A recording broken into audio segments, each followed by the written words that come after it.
মারুফ হাসান, কি বাবা তোমার কেমন লাগছে ঘুরতে এসে? ভালো। কতটুকু ভালো লাগছে? কোথায় কোথায় ঘুরলা সেটা বলো তো। বলো, নাম বলো। নদীর পাড়ে, তারপরে পরোটার দোকানে খাইলাম, আবার তারপরে ঘুরলাম আবার। কোথায় ঘুরলা, কোথায় খেলাধুলা করলা? এই পার্কে, এই পার্কের নাম কি? গাছের পার্ক। আচ্ছা, সিরাজগঞ্জ পৌর পার্ক না?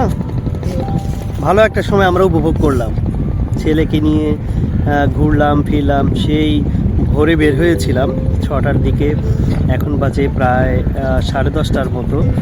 এখন নদীর পাড়ে বসে আছি ছেলেকে নিয়ে। ছেলে খুব আনন্দ ফুর্তি করছে। ছেলের বয়স যখন 1.5 বছর তখন ওকে নিয়ে এসেছিলাম, এখন ওর বয়স 4.5 বছর। প্রায় 3 বছর পরে ছেলেকে নিয়ে আসছি।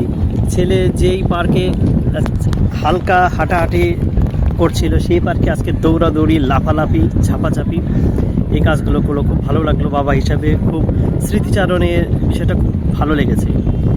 এজন্যই আসলে ভিডিওতে ধরে রাখা। বসে আছি নদীর পাড়ে, নদীর পাড়ে সুন্দর একটা পরিবেশ।